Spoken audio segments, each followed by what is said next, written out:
आदरणीय मंच और सभागार में बैठे साथियों, मित्रों, जो विषय है जालियांवाला बाग, कल और आज। कल तो इतिहास था, लेकिन इतिहास का अध्ययन इतिहास के परिप्रेक्ष्य में ही वर्तमान का अध्ययन किया जाता है।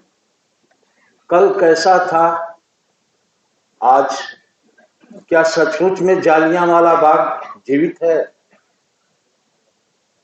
क्या सचमुच में वैसी घटनाएं दिखलाई पड़ रही हैं?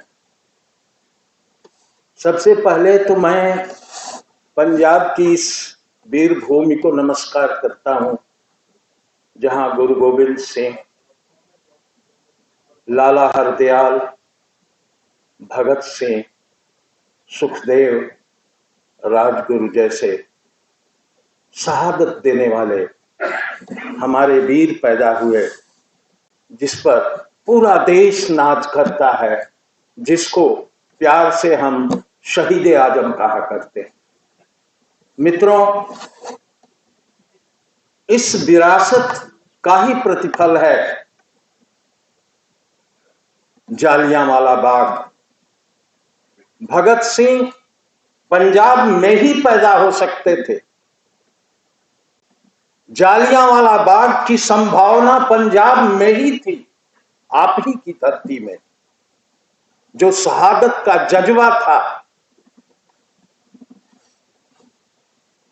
वह दिखलाई पड़ता है आपकी धरती में। आप ही की धरती में किसान आंदोलन का इतना लंबा और गौरवशाली इतिहास दिखलाई पड़ता है। मित्रों, जालियांवाले बाग की घटना सचमुच में सत्ताधारी वर्ग की नृशंसता की घटना थी। लेकिन दूसरी तरफ आप देखें तो पंजाब के लोगों की बहादुरी की भी यह घटना है। मार्शल लॉ लगे हुए थे, कर्फ्यू था, लेकिन फिर भी पंजाब के लोग उस कर्फ्यू और मार्शल लॉ के विरुद्ध प्रतिरोध के रूप में जनसभा कर रहे थे, और उस जनसभा के बाद उन लोगों ने शहादत दी थी। आज जब आप पढ़ेंगे जालियांवाले बाग के इतिहास को और अंग्रेजों की नृशंसता को, मैं पढ़ रहा था एक इतिहास की किताब, रजनी पाम दत्त की इतिहास की किताब, जिसमें उन्होंने लिखा कि जालियांवाले बाग की घटना के 4 महीने बाद भी कोई नहीं जान सका कि इतने बड़े पैमाने पर लोगों की हत्याएं हुई हैं, कत्लेआम हुआ है। 4 महीने तक कांग्रेस कमेटी के लोग भी नहीं जान सके थे। 8 महीने तक किसी अखबार में भी यह समाचार पत्र नहीं आया था कि इतने बड़े पैमाने पर जालियांवाले बाग में कत्लेआम हुआ। लेकिन उस समय भी अंग्रेजी अखबार का रिपोर्टर हॉर्नीमैन, जो कई दिनों से पंजाब की रिपोर्टिंग कर रहा था, उसको अंग्रेजों ने हटाया, यहां से बाहर किया और दबाव दिया कि तुम्हें इसकी रिपोर्टिंग नहीं करनी है, और अखबार में नहीं निकलने दिया। दूसरी तरफ अगर आप देखें तो इस तरह का भयानक दमन और त्रासदी थी। इसके बावजूद सालों बाद लोगों ने जब दबाव दिया, यहां की राजनीति ने, कांग्रेस ने जब दबाव दी, तो हंटर कमीशन गठित हुआ, और जब उसकी रिपोर्ट आई और जिसमें यह बताया गया कि यह बहुत अमानवीय कार्य है, तो डायर को डिमोट किया गया, अंग्रेजों ने किया। और डिमोट ही नहीं, उसे कुछ दिनों के बाद नौकरी से हटाया भी गया। लेकिन आज भी कुछ ऐसे डायर हैं जो लखीमपुर खीरी में किसानों को कुचलने के बावजूद राज सत्ता में बैठे हुए। आज कैसे लखीमपुर खीरी में जालियांवाला बाग अपनी नृशंसता की कहानी कह रहा है, इसका आप अनुभव करेंगे।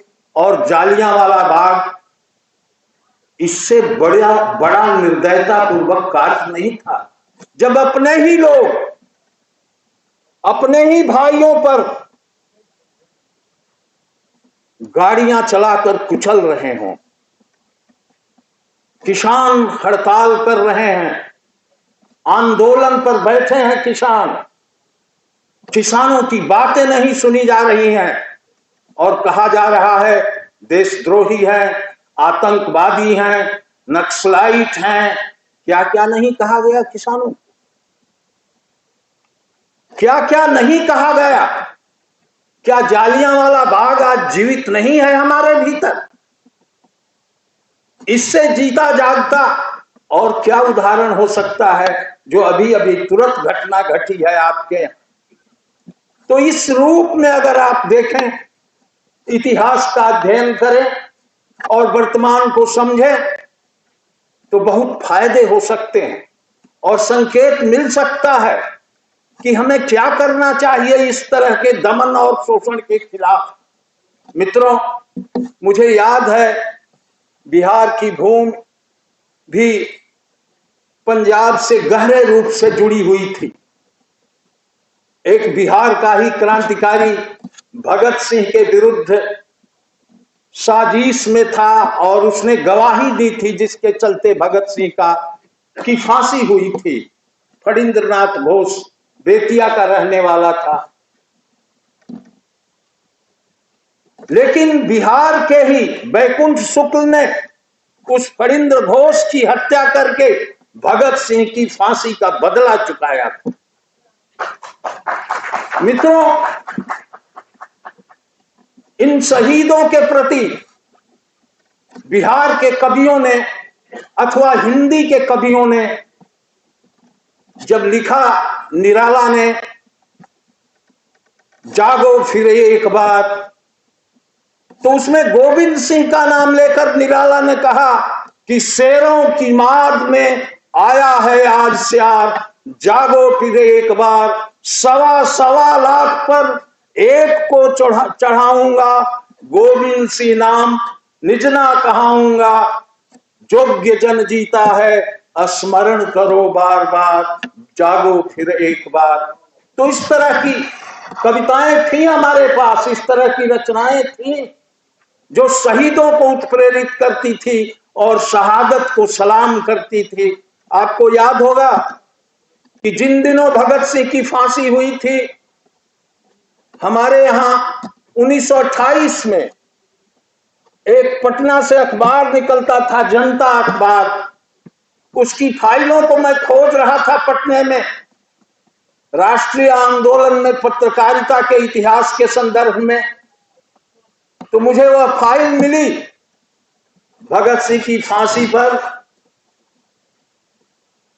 ये एक न्यूज लिखा था, एक लेख लिखा था रामवृक्ष बेनीपुरी ने, इनकलाब, और जिसके चलते उनको 2.5 साल की सजा हुई। रामवृक्ष बेनीपुरी साहित्यकार भी थे, बहुत बड़े साहित्यकार थे और राजनीतिज्ञ भी थे, वे विधायक भी रहे हैं बिहार में। तो इस रूप में हिंदी पत्रकारिता को अगर आप देखें और आज की पत्रकारिता को देखें, ये कितना बड़ा संकट है कि उस समय पत्रकारिता निर्भय थी, निडर थी, साहित्यकार निडर थे। लेकिन आज की जो पत्रकारिता है और उसके संबंध में जो गोदी मीडिया का नामकरण हुआ है, उसको देखेंगे कि लगता है जब आप टीवी चैनलों पर बैठते हैं तो लगता है जैसे एक पार्टी के वाचक ही टीवी चैनल पर एंकर की तरह बैठे हुए। ये सभी लोग महसूस करते हैं पत्रकारिता में कितनी गिरावट आई, कितना पतन आया। सबसे पहले जालियांवाले बाग वाली घटना पर गणेश शंकर विद्यार्थी ने प्रताप में लिखा था। वे गणेश शंकर विद्यार्थी जिन्होंने सांप्रदायिकता की आग में अपनी जिंदगी होम कर दी, एक वैसा पत्रकार भी था हमारे बीच, गणेश शंकर विद्यार्थी जैसा। उन्होंने हिंदी पत्रों में सबसे अधिक मुखर थे। गणेश शंकर विद्यार्थी का प्रताप मुखर था, जिसने जालियांवाले बाग घटना की घोर निंदा की थी और कहा था कि इस तरह की घटनाएं अब दबाई नहीं जा सकती और भारतवर्ष का कोई शोषण और दमन नहीं कर सकता। तो मित्रों, ये जो स्थिति है आज की और इतिहास की स्थिति से तुलना करेंगे तो पता चलेगा कि अभिव्यक्ति पर खतरे और अधिक बढ़ गए हैं।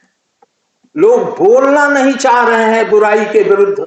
अगर बुराई के विरुद्ध आप बोलेंगे नहीं, जालियांवाला बाग अगर नहीं होता तो हमको लगता है कि 1920 से राष्ट्रीय आंदोलन में इतनी तीव्रता भी नहीं आती। तो बुराई के खिलाफ बोलना भी उतना ही जरूरी है जिस तरह की जालियांवाले बाग की घटना भी थी, और यह अभिव्यक्ति की स्वतंत्रता को कायम रखने वाली चीज है। मित्रों, तो जालियांवाले बाग की घटना और उसमें जो लोग भी शहीद हुए, मैं उनको बार बार सलाम करता हूं और इस पंजाब की वीरभूमि को भी।